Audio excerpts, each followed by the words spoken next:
اللہ فرماتا ہے تمہارے رب نے یہ فیصلہ فرما دیا کہ تم اللہ کے سوا کسی کی عبادت نہ کرو اور اپنے والدین کے ساتھ اچھا سلوک کرو. وَبِالْوَالِدَيْنِ احسانا، والدین کے ساتھ اچھا سلوک کرو. اچھا سلوک کا مطلب کس طرح سے بتایا گیا؟ اما یبلغن عندک الکبر احدہما او کلاہما فلا تقل لہما اف، ان دونوں میں سے کوئی ایک بڑھاپے کو پہنچ جائے یا دونوں بوڑھے ہو جائیں. توجہ نوجوانوں، ماں باپ میں سے کوئی ایک بوڑھا ہو جائے یا دونوں بوڑھے ہو جائیں، اللہ فرماتا ہے اب ان کو اف تک نہ کہنا. فلا تقل لہما اف، اف تک نہ کہنا. ولا تنہرہما، اور نہ ہی ان کو جھڑک کر بات کرو. وقل لہما قولا کریما، جب ان سے بات کرو تو نرم انداز میں بات کرو. جس نے اپنی ماں سے یا اپنے باپ سے سخت لہجے میں بات کیا اس نے اپنی پچھلی کی ہوئی ساری نیکیاں ضائع کر دیا، اس کی نیکیاں ختم کر دی گئیں. اس کے رزق سے برکت اٹھا لی جاتی ہے جو اپنے والدین سے سخت لہجے میں بات کرتا ہے. نافرمان جس نے اپنے والدین کا دل دکھایا، حدیث پاک میں میرے آقا صلی اللہ علیہ وسلم فرماتے ہیں، حضور فرماتے ہیں میں اگر چاہوں تو اس کے گھر کو آگ لگا دوں دنیا میں ہی، اس کو جینے کا کیا حق ہے؟ یہ سخت ترین چیز ہے. ہمارے بچے، ہمارے نوجوان، ان کو ایسا لگتا ہے ماں باپ بالکل عام سے لوگ ہیں، جیسے چاہیں ویسے بات کریں. انہوں نے تمہیں لاڑ و پیار سے پالا ہے تو اس کا مطلب یہ نہیں ہے کہ تم ان کے اوپر حاکم بنو. اور آج کے بچے جو کر رہے ہیں اپنے ماں باپ کے ساتھ، اس سے وہ حدیث پاک ثابت آ جاتی ہے. میرے آقا نے فرمایا سچ، قیامت کی نشانیوں میں سے ایک نشانی ہے ان تلد الامۃ ربتہا، عورت جو ہے اپنا سردار جنے گی. یعنی عورت سے جو بیٹا پیدا ہوگا وہ سردار بنے گا، یعنی خود ماں کے اوپر ہی حکومت کر رہا ہے. باندی اپنا سردار جنے گی، مطلب یہ ہے ماں باندی بن کر کے رہے گی، کنیز بن کر کے رہے گی، اور بیٹا حاکم بن کر رہے گا. یہ اکثر گھروں کا رواج ہے. ماں تو کام کی مشین ہے، ماں تو باندی ہے، گھر کی کنیز ہے. وہ تمہیں جو چاہیے وہ سب اس ماں سے ہی کرواؤ. ماں تمہارے کپڑے بھی دھوئے، ماں تمہارا کچرا بھی صاف کرے، ماں تمہارے برتن بھی دھوئے، تم جہاں بیٹھے ہو وہاں تمہارے لیے کھانا بھی لا کر پروسے. کنیز ہی تو ہے تمہاری، تم نے اس کو باندی بنا رکھا ہے، پلس اس کے اوپر حکم الگ جماتے ہو. اتنا سخت ترین گناہ ہے یہ. اللہ نظر رحمت نہیں فرماتا اس بندے پر، اللہ نظر رحمت نہیں فرماتا. نبی پاک صلی اللہ تعالیٰ علیہ وسلم کے فرامین اگر دیکھیں، ان لوگوں کی فضیلت آئی ہے قرآن میں بھی اور حدیث میں بھی. آپ کو میں بتاؤں، سیدنا موسیٰ علیہ الصلوۃ والتسلیم نے ایک بار اللہ کریم کی بارگاہ میں یوں عرض کی کہ مولا میرا جنت میں رفیق کون ہے؟ دنیا میں بہت سارے قریبی ہیں، جنت میں میرا رفیق، میرے ساتھ رہنے والا کون ہے؟ اللہ تبارک و تعالیٰ نے فرمایا کہ فلاں ایک گوشت کا کاروباری ہے، قصاب ہے، اس کا نام بتایا کہ یہ آپ کا جنت میں رفیق ہوگا. سیدنا موسیٰ علیہ السلام ڈھونڈتے ہوئے اس کو گئے کہ یہ قصاب کہاں رہتا ہے. جا کر دیکھا تو وہ دن بھر گوشت بیچ رہا تھا. اس کے ساتھ رہے کہ اس کی ایسی کون سی نیکی ہے اللہ کہ اس کو نبی کے ساتھ رکھا ہے جنت میں. شام ہوئی تو موسیٰ علیہ السلام نے اس سے کہا کہ میں تیرے ساتھ چلوں گھر. اس نے کہا بہت اچھی بات ہے، آپ چلیے میرے ساتھ، میرے گھر مہمان ہو. گھر لے کر آیا، اس کے چھوٹے بچے بھی تھے. موسیٰ علیہ الصلوۃ والتسلیم گھر گئے تو دیکھا اس نے جلدی سے اپنے گھر میں جا کر کچھ چیز روٹی یا دودھ لیا، اور اللہ کے نبی کو بھی بٹھایا ہے اور اپنے بچوں کو بھی بٹھایا ہے، اور اس کی ماں بستر پر تھی، اسے جا کر دودھ میں روٹی چور کر نرم کر کر کے کھلا رہا ہے. اور اس کی ماں بستر پر سے ہاتھ اٹھاتی اور کہتی ہے مولا میرے بیٹے کو تو جنت میں موسیٰ کا ہم نشین بنا دے. یہ اللہ تبارک و تعالیٰ نے اس ماں کی دعا سے اس بندے کو، ماں کے خدمتگار کو، جنت میں موسیٰ علیہ السلام کا رفیق بنایا. میرے عزیزو، ماں باپ کو اپنے کنیز یا اپنے غلام نہ سمجھنا. یہ باندی یا تمہارے غلام نہیں ہیں. اور رب تبارک و تعالیٰ نے ان آیتوں میں فرمایا وَاخْفِضْ لَهُمَا جَنَاحَ الذُّلِّ مِنَ الرَّحْمَةِ وَقُلْ رَبِّ ارْحَمْهُمَا كَمَا رَبَّيَانِي صَغِيرًا. ان کے سامنے جب جاؤ تو اپنے بازوؤں کو نرمی سے بچھا دو. بازوؤں کو بچھا دینا مطلب کیا ہے؟ ان کے سامنے عاجزی کرو. تمہارے باپ بوڑھے ہو جائیں، تمہاری ماں بوڑھی ہو جائے، ان کو یہ احساس بھی نہ ہونے دو کہ وہ ایک چیز کو بار بار بول رہے ہیں. یہ آداب میں لکھا بھی ہے مفسرین نے کہ بڑھاپے میں اگر وہ تم سے دوسری بار سوال کریں ایک ہی چیز کو تو یوں نہ کہنا کہ ابا ابھی تو پوچھے تھے پھر پوچھ رہے ہو آپ، بلکہ ہر بار نئے انداز میں ان کو جواب دو تاکہ اسے احساس بھی نہ ہو کہ وہ بھول رہا ہے. یہ حقیقت میں فرمانبرداری ہے بچوں کی. ورنہ دنیا پرست آج ایسے ہو گئے ہیں کہ نعوذ باللہ من ذالک، ماں باپ کو وہ دیکھنا بھی پسند نہیں کرتے، بات کرنا بھی پسند نہیں کرتے. کتنے بوڑھے ایسے ہیں، کتنے بوڑھے ایسے ہیں. پھر بھی غنیمت ہے ہمارے ملک میں، یورپین کنٹریز، امریکہ میں ایسے حالات ہیں کہ بوڑھے اپنے گھروں میں رہتے رہتے مر جاتے ہیں. ہاسپٹل کو پڑوسی لوگ اطلاع کرتے ہیں کہ اس گھر میں جو بوڑھا تھا انتقال کر گیا، آ جاؤ اس باڈی لے جاؤ. بیٹے نہیں ہوتے ساتھ میں، کوئی نہیں ہوتا. اور آپ پوچھ لینا، مجھے وہاں کے رہنے والوں نے بتایا ہے کہ ایک بوڑھا یا ایک بوڑھی عورت کو کبھی کوئی پوتا ملنے آئے تو اس دن اس کی عید کا دن ہوتا ہے. وہاں پر بہت اس کو اہمیت دی جاتی ہے کہ کسی کا پوتا یا کسی کا نواسا ناتی ملنے کے لیے آ گیا بوڑھے کو، تو کہا گیا کہ اس کا گھر جو ہے عید کی طرح ہو جاتا ہے. اتنی خوشیاں ہوتی ہیں. اس طرح سے اولاد کو دور کرنے کا نظام بنا کر وہ دنیا میں امن کی بھی بات کرتے ہیں. بہرحال یہ قیامت کی نشانیاں ہیں. حضور پاک صلی اللہ تعالیٰ علیہ وسلم نے اس شخص کے لیے ہلاکت کی دعا کی ہے. ممبر پر کھڑے ہو کر کے میرے آقا نے ہلاکت کی دعا کی ہے، مولا وہ شخص ہلاک ہو، برباد ہو جائے. حضرت جبرائیل امین نے دعا کی اور حضور نے آمین کہا. وہ شخص ہلاک و برباد ہو جائے جو اپنے ماں باپ کو پایا لیکن ان کی خدمت نہیں کر سکا، ان کی خدمت نہیں کر سکا اور ان کو راضی کر کے جنت نہیں حاصل کر سکا. ایسا شخص ہلاک و برباد ہو جائے. حضور نے آمین کہا. اس بات کو سمجھو. کتنی مائیں ہیں جو ہمارے پاس اپنے بچوں کے متعلق کہتی ہیں، کتنے باپ ایسے ہیں جو اپنے بچوں کے متعلق ہمارے پاس کہتے ہیں، اور کتنے تو ایسے ہیں جو یہ کہتے ہیں کاش میری اولاد نہ ہی ہوتی تو میں سکون سے ہوتا. تو تم ایسے تو نہ بن جاؤ کہ تمہارے والدین تمہارے پیدا ہونے پر بھی افسوس کرنے لگ جائیں. وہ زیادہ دن تک تمہارے ساتھ رہنے والے نہیں ہیں، کیا خبر. اس لیے کوشش یہ کرو کہ ان کا احترام کریں، جتنے دن ہیں ان کو سکون کی سانس لینے دو، اور ہو سکے تو اپنے ہاتھ سے ان کی خدمت کرو، اپنے ہاتھوں سے ان کی خدمت کرو، کیونکہ ان کی خدمت کا بدلہ تم دے ہی نہیں سکتے. جب تم ماں کے پیٹ میں 9 مہینے تھے، ایک جھٹکا جو تم نے لگایا، تم 7 بار اپنی ماں کو حج کرا کر کے بھی اس جھٹکے کا اجر نہیں دے سکتے، اس کا بدلہ نہیں چکا سکتے. تم اپنی ماں کو کندھے پر بٹھا کر حج بھی کرا لو 7 مرتبہ، تب بھی تم اس کا وہ حق نہیں ادا کر سکتے. بہت بڑا عظیم حق ہے. اور کتنے ہلکے میں دھڑلے سے نوجوان اپنی ماؤں کو گالیاں تک دیتے ہیں، نعوذ باللہ. اور فرمایا گیا کہ جب ماں باپ، ایک نشانی میں آپ کو بتا دوں آپ کی زندگی کی، سب کو بتا دیتا ہوں، اپنی اپنی زندگی میں اس کو جانچ لینا. ابھی کل ہی کی بات ہے، میرے سامنے ایک بات آئی تھی، تجربے کی ہے، اس لیے میں آپ کے سامنے کہہ رہا ہوں. اللہ ایسا ہرگز نہ ہونے دے ہمارے گھر میں. جس دن ماں اور باپ بیٹے سے بات کرنے میں ڈرنے لگ جائیں کہ پتہ نہیں بیٹا ناراض نہ ہو جائے، فرمایا گیا اس دن اس کے رزق کے دروازے بند ہو چکے ہوں گے، اس کی برکت کے دروازے ختم ہو چکے ہیں. ماں باپ جب بچے سے ڈرنے لگ جائیں کہ کچھ کہوں گا تو بیٹا روٹھ نہ جائے، الٹا جواب دے دے گا، روٹ کر کے گھر چھوڑ کر بھاگ جائے گا. یہ سب حالات سے جب ماں باپ تم سے بات کرنے میں ڈرنے لگ جائیں، ڈانٹنا تو وہ بہت پہلے ہی چھوڑ چکے ہیں، اب بات کرنے میں بھی ڈرنے لگ جاتے ہیں جب بچہ جوان ہوتا ہے. اصل خدمت اور اصل فرمانبرداری یہی ہے کہ تم جوان اور طاقتور ہو اور وہ بوڑھے ہو چکے ہیں. اور جب ماں باپ جوان رہتے ہیں اور بچہ چھوٹا ہوتا ہے، سب ادب کرتے ہیں، کیونکہ اس وقت ماں باپ طاقتور ہیں، کما بھی رہے ہیں، اور بچے کے اندر طاقت نہیں، وہ عزت ہی کرتا ہے، احترام کرتا ہے. اصل عزت اور احترام اس وقت ہے جب تم کما رہے ہو، طاقتور ہو گئے ہو اور ماں باپ بوڑھے ہو چکے ہیں. اب دیکھا جائے گا تمہارا امتحان کہ تم اپنے ماں باپ کے ساتھ اب کس طرح سلوک کرتے ہو. اللہ کریم ہم سب کو والدین کی فرما برداری عطا فرمائے، اور جن کے والدین موجود ہیں وہ خدمت کر کے وہ جنت حاصل کریں. قرآن پاک کی ایک آیت اللہ تعالیٰ نے یہ بھی فرمایا، وَلَا تَمْشِ فِي الْأَرْضِ مَرْحًا، زمین میں اکڑ کر مت چلو، إِنَّكَ لَن تَخْرِقَ الْأَرْضَ وَلَن تَبْلُغَ الْجِبَالَ طُولًا، تمہارے اکڑ کر کے چلنے سے نہ زمین پھٹے گی، نہ تم یعنی پہاڑوں کے برابر بلند ہو سکو گے. تم ذرا دیکھو تمہاری حیثیت کتنی ہے. جو لوگ اکڑ کر کے گردن اونچی کر کے چلتے ہیں ان کے لیے کہا گیا ہے کہ غرور اور گھمنڈ آدمی کو ڈبو دیتا ہے، اور یہی غرور دنیا کا سب سے پہلا گناہ ہے جو شیطان کے اندر آیا. اس نے آدم علیہ السلام کو سجدہ جو نہ کیا وہ اکڑ ہی تو تھی، میں کیوں جھکوں اس کے سامنے. اور یہ اکڑ اللہ کو بالکل پسند نہیں. حدیث پاک میں ہے قیامت کے دن جو غرور اور تکبر کرتے تھے ان کو چونٹیوں کی طرح بنایا جائے گا، اور پورے اہل محشر سے کہا جائے گا ان کو اپنے پیروں سے روندو. غرور اور تکبر نہ آنے کے لیے جو علاج ہے اس میں کوشش یہ کرو کہ سلام میں تم پہل کرو. مسلمان کو دیکھو تو پہلے سلام کرو.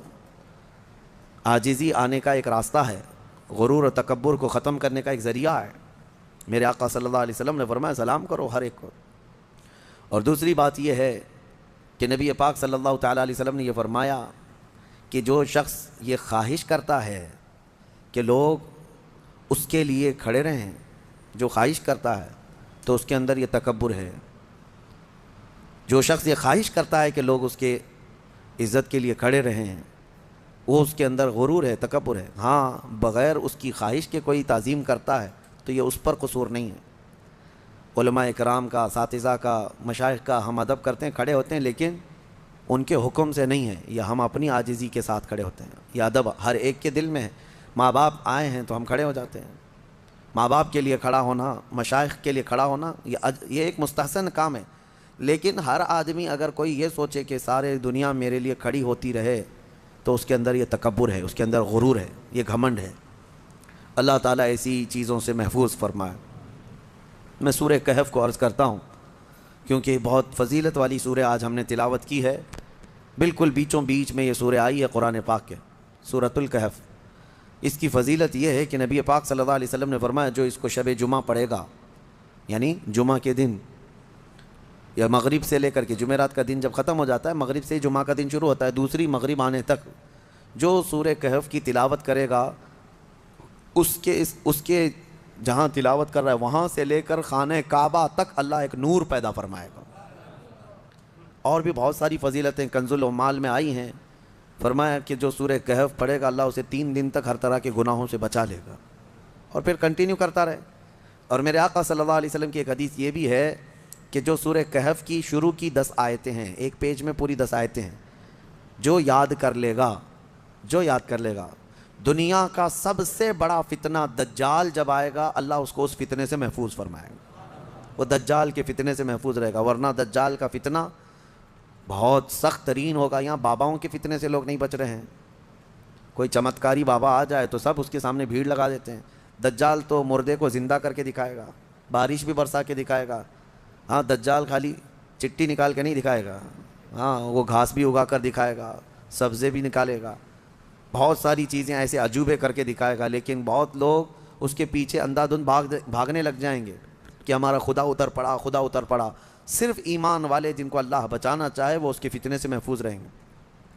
ایک تو بچ جانا الگ ہے، لیکن جو اس پر ایمان نہیں لاتا ان کو وہ سزا بھی دیتا ہے۔ دجال جو ہے دونوں ٹانگیں پکڑ کر چیر دے گا، کچھ لوگوں کو کھولتے ہوئے تیل میں بھی ڈال دے گا۔ اس کا رعب و دبدبہ ہوگا، اس کا غلبہ ہوگا۔ اس کے لیے مومنین کو اذیتیں بھی دے گا، تکلیفیں بھی دے گا، لیکن جو جمع رہا اس کے لیے بہت بڑی جنت ہے، بہت بڑی جنت کا اللہ نے وعدہ فرمایا۔ لہٰذا اس فتنے سے حفاظت کے لیے حدیث میں ملتا ہے کہ جو سورہ کہف کی 10 آیتیں روزانہ رات کو پڑھ لیا کرے، اللہ تعالیٰ اس کو دجال کے فتنے سے محفوظ فرماتا ہے۔ اللہ کریم ہم سب کو دجال کے آنے تک دنیا میں نہ رکھے۔ اگر فتنہ اللہ تبارک و تعالیٰ کوئی آزمائش کا ارادہ فرمائے تو ہمیں بغیر آزمائے، بغیر فتنے میں مبتلا کیے دنیا سے اٹھا لے، ہمیں صحیح و سلامت اللہ موت عطا فرمائے۔ اس پورے پارے میں 3 سوالات کرنے کے لیے یہودی آئے تھے حضور صلی اللہ علیہ وسلم کے پاس۔ اب ایک بات میں بتاتا ہوں، یہ سورہ جو اتری ہے نا پوری، یہودی جو ہے ٹیسٹ لینے کے لیے آئے تھے کہ اللہ کے آخری نبی ہیں تو ہم کچھ ایسے سوالات کریں گے جن کے جواب عربوں کو تو نہیں معلوم تھے، عربوں کو نہیں معلوم، وہ صرف اہل کتاب جانتے تھے۔ وہ 3 سوالات کیا لے کر کے آئے تھے حضور صلی اللہ علیہ وسلم سے؟ انہوں نے کہا روح کس کو کہتے ہیں؟ روح جہاں معلوم ہے سب کے پاس ابھی، روح کس کو کہتے ہیں؟ دوسرا ان کا یہودیوں کا سوال تھا اصحاب کہف کون تھے اور کتنے تھے؟ یہ غار والے لوگ کون تھے اور کتنے تھے؟ یہ سوال انہوں نے لا کر کے پیش کیا۔ تیسرا سوال تھا ذوالقرنین کون ہیں؟ حضور پاک صلی اللہ علیہ وسلم نے فرمایا جاؤ میں کل اس کا جواب دوں گا۔ اب سنو، یہ کس کے لیے؟ نبی رحمت سید الانبیاء کے لیے۔ سنو توجہ سے، جو بڑے ڈھیٹ سے کہتے ہیں نا، عام لوگوں کی بات کر رہا ہوں۔ رسول رحمت صلی اللہ علیہ وسلم نے یہودیوں سے کہا کہ کل آ جانا میں بتا دوں گا۔ تو حضور کا یہ ارادہ تھا کہ آیتیں اتریں گی، وہی آئے گی تو میں اس سے جواب دوں گا۔ کوئی آیت نہیں آئی، کوئی وحی نہیں آئی۔ دوسرے دن یہودی آئے، حضور پاک صلی اللہ علیہ وسلم نے ان سے فرمایا کہ جاؤ میں اور کل بتاؤں گا۔ 2 مرتبہ 3 مرتبہ حضور صلی اللہ علیہ وسلم نے ٹال دیا، اور یہودیوں کو یہی چاہیے تھا، بہانہ بدنام کرنے کے لیے، پروپیگنڈا پھیلانے کے لیے۔ اب آیتیں نہیں آئیں، کئی دن تک وقفہ ہو گیا۔ روز آیت آتی تھی، کبھی دن میں کئی مرتبہ آیتیں اترتی تھی، لیکن اتنا لمبا وقفہ ہو گیا۔ حضور اکرم صلی اللہ علیہ وسلم کے قلب اطہر پر یہ بات بہت گراں گزر رہی تھی کہ کیا ہو گیا. تب پھر اللہ تعالیٰ نے یہ سورہ تو اتاری، سورہ کہف، لیکن اس میں یہ فرمایا وَلَا تَقُولَنَّ لِشَيْءٍ إِنِّي فَاعِلٌ ذَلِكَ غَدًا، اے محبوب ہرگز ہرگز یہ مت کہنا کہ کل میں یہ کر دوں گا. یہ اللہ تعالیٰ کو پسند نہیں ہے. اپنے رسول کو اللہ تعالیٰ فرما رہا ہے ہرگز یہ مت کہنا کہ کل میں یہ کر دوں گا، الا ان یشاء اللہ، جب بھی کہنا تو یوں کہنا اگر اللہ چاہے تو کروں گا. یہی ہے انشاءاللہ. انشاءاللہ جو ہم کہتے ہیں بعض لوگوں کو شک لگنے لگتا ہے، ارے پکا بولو نا. انشاءاللہ ہر پکی بات پہ بھی بولا جائے. ہاں یہاں ہمارے ہاں اس طرح کا رواج ہے. شروع میں ایسا تھا، ہم جو ہے مصر میں بس جا رہی تھی ہمارے جہاں جانا ہے کالج کلیہ پہ، نمبر بھی وہی ہے بس کا، لیکن شک ہو رہا تھا. تو بس کے ڈرائیور سے ہم نے پوچھا کہ یہ کلیہ جائے گی، مدینہ نصر جائے گی؟ اس نے کہا انشاءاللہ. تو منہ دیکھتے کھڑے رہ گئے. پھر سے اس سے پوچھا کہ جائے گی وہاں پہ جائے گی؟ اس نے کہا انشاءاللہ بیٹھو. یہ انشاءاللہ وہ یقین کے لیے بول رہے ہیں، لیکن جو کھڑے ہیں ان کو ایسا لگ رہا ہے پتہ نہیں یہ پکا ہے بھی کہ نہیں ہے. نعوذ باللہ یہاں لوگوں نے بھی جو ہے اس طرح سے بنا لیا ہے کہ اگر ان کو ایسا لگتا ہے کہ ڈاواں ڈول ہے تو ہم یہ بول کے نکل جائیں. ٹھیک ہے، اگر آپ کو کسی معاملے میں شک ہے تب بھی کہو انشاءاللہ، لیکن جس معاملے میں یقین ہے اس میں بھی کہو انشاءاللہ. یقین ہے اس میں بھی کہو انشاءاللہ. اب آپ کو اس مجلس میں بیٹھے ہیں، آپ گھر جانا ہے نا آپ سب کو، جبکہ پکا معلوم ہے ابھی اٹھیں گے اب جائیں گے آپ سب لوگ، لیکن آپ کو کہنا کیا چاہیے؟ انشاءاللہ. اگر اللہ چاہے تو میں جاؤں گا، ورنہ ہمیں پتہ نہیں دروازے کے باہر نکلنے سے پہلے بھی موت آ سکتی. انشاءاللہ کی عادت ہو. اور اللہ نے اپنے رسول کو تنبیہ فرمائی ہے کہ آپ ایسا نہ کہیں کہ کل میں بتا دوں گا، بلکہ یوں کہیں کہ اگر اللہ چاہے تو. اگر اللہ چاہے تو. یہاں لوگوں میں یہ رواج قائم ہو، ہر ایک آدمی یقین والے معاملے میں بھی کیا کہے؟ انشاءاللہ. اللہ تعالیٰ چاہے تو میں یہ کروں گا. ہمارے استاد ایک کہتے تھے، ایک آدمی گھوڑا خریدنے کے لیے آیا، پیسے تھے اس کے پاس 50,000 روپے. امام صاحب کے پاس آیا، کہا کہاں جا رہے ہو؟ کہا گھوڑا خریدنے جا رہا ہوں. تو حضرت نے پوچھا کب آج ہی خریدو گے؟ کہا اب بھی خرید کے لا رہا ہوں. امام صاحب نے حضرت نے کہا بیٹا انشاءاللہ بولو. کہا انشاءاللہ کچھ نہیں، ابھی جا رہا ہوں مارکیٹ میں، دیکھو پیسہ بھی ہے لے کے یہاں آؤں گا. یہ یہاں کا رواج ہے، یعنی انشاءاللہ وغیرہ کی ضرورت نہیں ہے، ابھی جا رہا ہوں پکا ہے لے کے ہی آؤں گا. انہوں نے کہا پھر بھی بولو. کہا نہیں اس کی کیا ضرورت ہے. گیا وہ گھوڑا خریدنے کے لیے مارکیٹ میں گیا تھا، اس سے پہلے کھانے کے لیے کسی ہوٹل میں گیا، کھانا کھایا خوب، بریانی وغیرہ ساری چیزیں. کسی نے اس کے پاس پیسے مار لیے، پوری پاکٹ کاٹ لیا، پورے جتنے پیسے تھے. اب اس کے بعد اٹھا، اس کے پاس بل دینے کے لیے بھی پیسے نہیں تھے. تو ہوٹل والوں نے کہا کہ یہ تو چور چکا دکھ رہا ہے، اتنا سب کھا لیا اور بل دینے کے لیے برسوں پہلے کی بات ہے. اس کو وہیں پر لگا دیا اور کہا کہ پورے برتن دھل کے جائے یہاں سے. ہوٹل کے پورے برتن اس سے دھلوائے، صفائی کروائے. شام ہو گئی، کپڑے میلے تھے کچیلے ہیں، پتہ نہیں کتنے ٹیبل صاف کیا، برتن دھویا اور واپس منہ لٹکائے آیا. حضرت بیچ میں مل گئے امام صاحب. کہا کہاں ہے گھوڑا؟ تو اس نے کہا میں انشاءاللہ گیا تھا گھوڑا لانے، انشاءاللہ کھانا کھا رہا تھا، انشاءاللہ کسی نے پیسے چرا لیا، پھر انشاءاللہ ہوٹل والے نے جو ہے برتن منجوایا، پھر انشاءاللہ میں ٹیبل صاف کیا، پھر انشاءاللہ اب واپس آیا. اب تو ہر بات پہ انشاءاللہ. میرے عزیزو، یہ کوئی انشاءاللہ یہ محاورہ نہیں ہے، تکیہ کلام نہیں ہے، یہ یقین کو جتاتا ہے. اللہ کی ذات سے آپ کا کتنا گہرا تعلق ہے. لٹ جانے کے بعد مت کہو، سب کچھ ہونے کے وقت بھی کہو کہ اگر میرا مولا چاہے. اسی طرح کی ایک روایت حضرت سلیمان علیہ السلام کے متعلق ہے. ان کی 100 بیویاں تھیں. انہوں نے ایک رات یوں کہا کہ آج کی رات میں اپنی ساری بیویوں کے پاس جاؤں گا، سب سے صحبت کروں گا اور ہر ایک سے ایک مجاہد بیٹا پیدا ہوگا. لیکن انہوں نے انشاءاللہ نہیں کہا تھا. وہ گئے، رات ساری بیویوں سے ملاقات کی. اللہ کے نبی ہیں، نبی کی طاقت کو عام انسانوں سے کمپیئر نہیں کریں بہرحال. لیکن ان کے اس قول کا کچھ بھی نہیں ہوا. بعد میں ایک ہی بیوی سے ایک بیٹا پیدا ہوا کمزور. روایتوں میں یہ فرمایا گیا کہ اللہ نے فرمایا اگر انشاءاللہ وہ کہتے، اللہ اگر چاہے تو رب تعالیٰ ساری چیزیں ویسی ہی فرماتا جیسے انہوں نے کیا. بہرحال یہ تنبیہ کے لیے ہے، درس کے لیے. اب جب نبیوں کے لیے اللہ تعالیٰ نے یہ فرمایا ہے تو عام انسانوں کے لیے کیا ہے. خیر آیتیں اتری اور پھر اللہ نے بتا دیا اپنے محبوب کو روح کیا چیز ہے، اصحاب کہف کون تھے، ذوالقرنین کون ہے۔ یہ تینوں کے جوابات جو یہودی پوچھ کر کے پروپیگنڈا پھیلا رہے تھے کہ رسول کو نہیں پتہ ہے، اللہ نے قرآن میں یہ تینوں کے جوابات اتارے۔ روح اللہ کا ایک حکم ہے، اللہ کا نور ہے، اور اصحاب کہف اللہ نے فرمایا کچھ لوگ کہتے ہیں 5 تھے 6 تھے اور کچھ کہتے ہیں 7 تھے، 8واں ان کا کتا ہے۔ اے محبوب آپ فرما دیں ان کی صحیح تعداد اللہ ہی کو معلوم ہے۔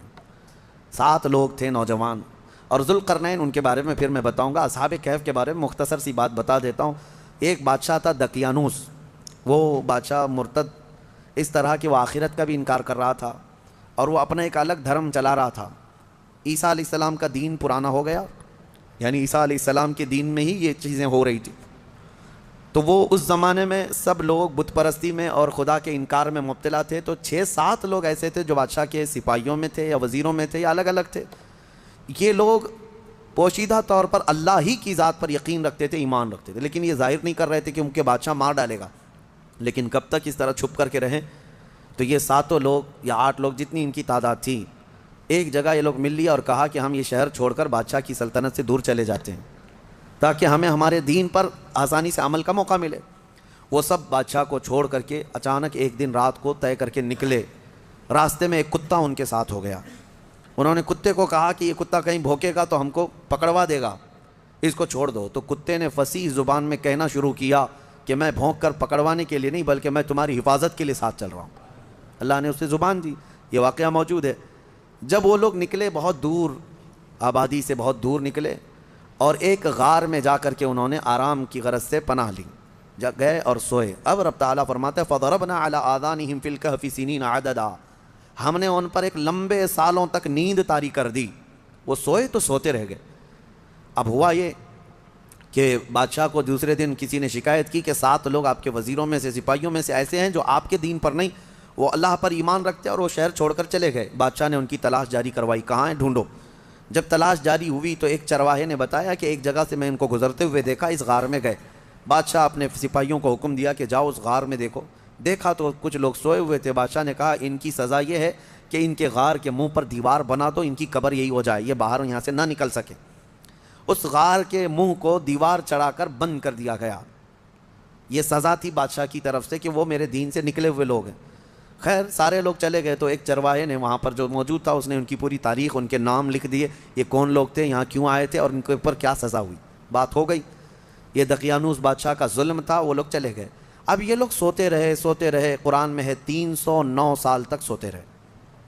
309 سال، اصل میں یہ 300 سال ہی ہیں، لیکن یہ جو سورج کے سال ہیں جن کو شمسی سال کہتے ہیں، جنوری، فیبروری، مارچ، اپریل، یہ شمسی سال ہیں، یہ سورج سے چلتے ہیں، اور قمری مہینے جو ہیں چاند سے چلتے ہیں، جو محرم، صفر، ربیع الاول، ربیع الاخر۔ اس میں اور اس میں فرق کیا ہوتا ہے معلوم ہے؟ ہر 100 سال پہ 3 سال کا فرق آ جاتا ہے۔ ہر 100 سال پہ 3 سال کا فرق آ جاتا ہے، یعنی اسلامی مہینے کبھی 29 کے ہوتے ہیں، کبھی 30 کے، کبھی 2 مرتبہ 29 کے ہو گئے۔ یہ جو چاند والے مہینے ہم ان کو اسلامی مہینہ کہتے ہیں، اصل یہ چاند کے مہینے، چاند ایسے چلتے ہیں۔ اور باقی جو سورج سے چل رہے ہیں شمسی مہینے، جنوری، فیبروری، یہ فکس ہیں، ان میں کوئی چاند بھی دیکھنے کی ضرورت نہیں، سورج بھی دیکھنے کی ضرورت نہیں، وہ فکس ہیں۔ تو ان سالوں کے اعتبار سے جو شمسی سال اگر 100 سال ہو گئے تو قمری جو ہے نا 103 سال ہو جائیں گے۔ اس طرح 300 سال شمسی وہ اصحاب کہف سوتے رہے، لیکن قمری مہینوں کے اعتبار سے 309 سال ہو گئے، 9 سال ایکسٹرا۔ تو 309 سال کے بعد اللہ تعالیٰ نے دوبارہ کیسے ان کو اٹھایا؟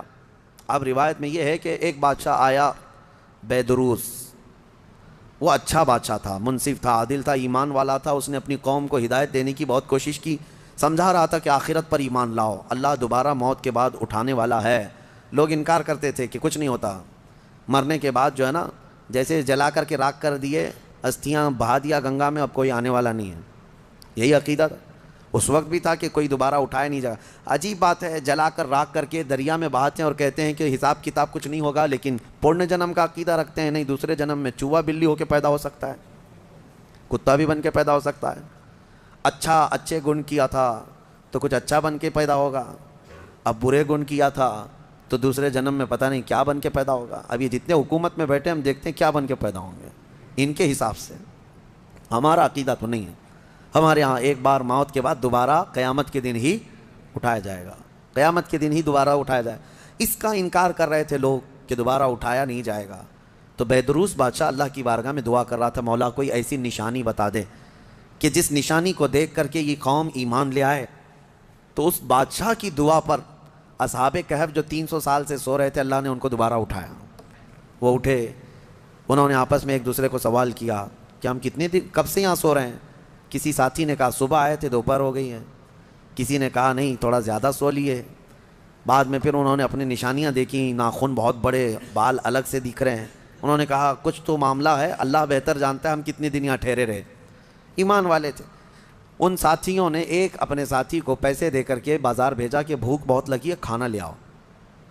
دیکھیں اللہ دوبارہ زندہ کر رہا ہے تو کھانے کی بھوک بھی ہے. انہیں بھیجا اور اس کو یہ کہہ کر کے بھیجا کہ خبردار کوئی بھی تمہارے اوپر نظر نہ ڈالے بادشاہ کی پولیس, کہ اگر وہ بادشاہ کو پتہ چل گیا تو ہم سب کو گرفتار کر لے گا. وہ 300 سال پہلے کی بات بول رہے ہیں.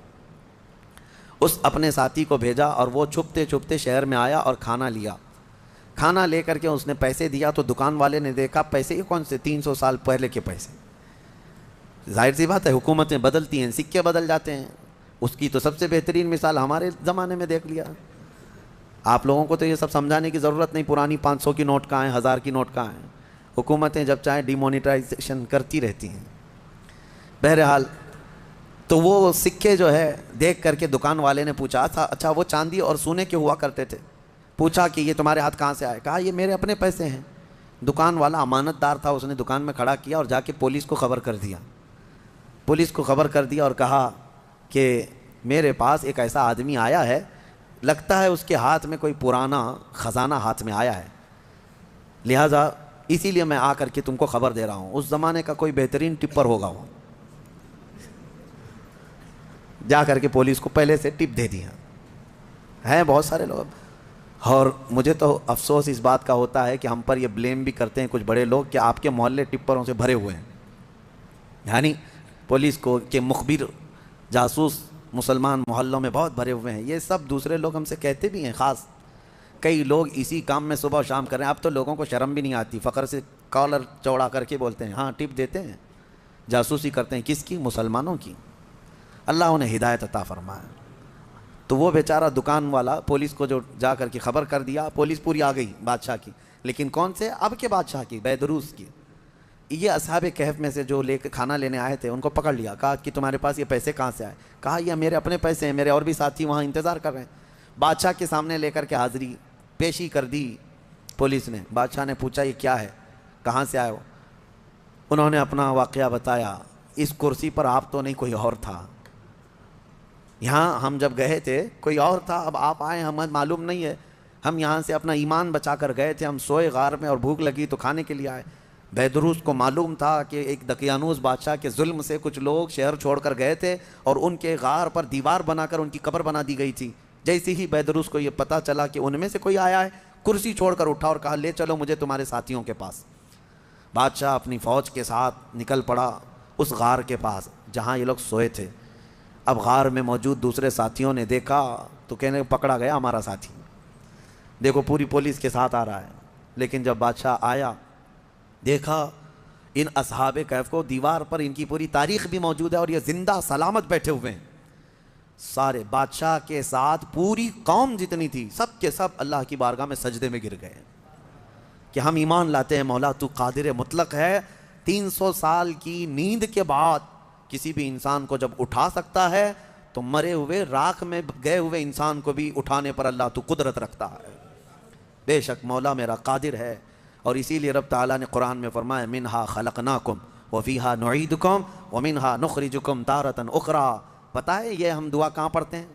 ولیمے میں, کھانا کھانے کے وقت, قبرستان میں مٹی دینے کے وقت. ہاں کیوں پڑھتے ہیں؟ اس کا مطلب یہ ہے اللہ فرماتا ہے ہم نے اسی سے تمہیں پیدا کیا, مٹی سے, اسی سے ہم نے تمہیں پیدا کیا اور اسی میں ہم تم کو لے جائیں گے اور اسی سے ہم تم کو دوبارہ اٹھائیں گے. مٹی دینے کے وقت ہر ایک کو یہ احساس ہونا چاہیے میں اسی سے پیدا ہوا ہوں, اسی میں جاؤں گا اور اسی سے پھر اٹھایا جاؤں گا. تو سارے سجدہ ریز ہوئے, ایمان لائے اور پھر اصحاب کہف واپس اپنے غار میں گئے, پھر سو گئے اور پھر ان کو لمبی نیند آئی اور ایسی نیند آئی کہ آج تک سو رہے ہیں. حدیث پاک میں وہ ابھی بھی سو رہے ہیں. قیامت کے قریب اللہ ان پر صرف موت طاری کرے گا، ورنہ ابھی تک وہ سو رہے ہیں، اور ہر عاشورہ محرم کی 10ویں تاریخ کو وہ کروٹ بھی بدلتے ہیں۔ اصحاب کہف آج بھی سو رہے ہیں اپنے غار پہ، اور قرآن میں اللہ نے فرمایا ان کے غار کو اللہ نے ایسا رکھا ہے کہ سورج بھی ان کے غار کے اوپر سے نہیں جاتا، سورج کی تیز روشنیاں ان کے اوپر نہیں آتی، وہ غار اوپر سے چھپا ہوا نہیں ہے، وہ کھلے میدان میں سوئے ہیں۔ سورج جب ان کے غار کے اوپر سے جاتا ہے تو دائیں ہو جاتا ہے یا بائیں ہو جاتا ہے، موسموں کے حساب سے سیدھے ان کے اوپر سے نہیں جاتا، موسموں کے تھپیڑوں سے اور سختیوں سے بھی اللہ نے ان کو محفوظ رکھا ہے۔ اور قرآن میں اللہ فرماتا ہے کہ تم اگر دیکھو گے وَتَحْسَبُهُمْ أَيْقَاظًا وَهُمْ رُقُودٌ وَنُقَلِّبُهُمْ ذَاتَ الْيَمِينِ وَذَاتَ الشِّمَالِ وَكَلْبُهُمْ بَاسِطٌ ذِرَاعَيْهِ بِالْوَصِيدِ، دیکھنے والا دیکھے گا تو ایسا لگیں گے کہ وہ زندہ بیٹھے ہوئے ہیں جبکہ وہ سو رہے ہیں، اللہ فرماتا ہے، اور وہ کبھی دائیں اور بائیں پلٹتے رہتے ہیں، اور ان کا کتا پالتی مار کر ان کے قدموں میں بیٹھا ہوا ہے۔ لَوِ اطَّلَعْتَ عَلَيْهِمْ لَوَلَّيْتَ مِنْهُمْ فِرَارًا، اللہ فرما رہا ہے اگر تم دیکھنے کی کوشش کرو گے پیٹ پھیر کر کے بھاگ جاؤ گے، تمہارے اوپر اللہ ایسا رعب ڈالے گا کوئی دیکھ نہیں سکے گا، کوئی دیکھ نہیں۔ اب جارڈن میں ایک جگہ اصحاب کہف کا غار کہہ کر کے بتایا جاتا ہے، اور لوگ اندر گھس کے دیکھ کے بھی آتے ہیں، ویڈیو بھی کر کے آتے ہیں، لیکن قرآن کے اعتبار سے مجھے نہیں لگتا، یہ پتہ نہیں جا کر ہڈیوں کے ویڈیو بنا کر کے لاتے ہیں، اور انٹرنیٹ پہ بھی بہت سارے ویڈیو پڑے ہیں اصحاب کہف کا غار، اصحاب کہف کا غار، یہ غار کہاں ہے اور اللہ کیسے محفوظ رکھا ہے آپ وہاں جا نہ سکیں گے، رعب ایسا اللہ تعالیٰ نے اس غار پر رکھا ہے۔ اب خلاصہ کلام یہ ہے کہ اس میں جو چیزیں عبرت کی ہیں وہ میں کہتا ہوں، وہ کون تھے؟ اللہ کے نبی تھے؟ وہ کون تھے؟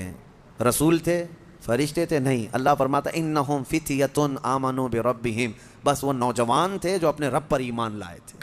اگر نوجوان مضبوط ایمان لائیں مولا صدیوں تک ان کی حفاظت فرماتا ہے، ان کے ایمان کی برکت دیکھیں۔ اور اتنا ہی نہیں، وہ اچھے لوگ تھے، اچھے لوگ تھے۔ میاں کتا کیا کر رہا ہے؟ کتا کیوں ابھی تک محفوظ ہے؟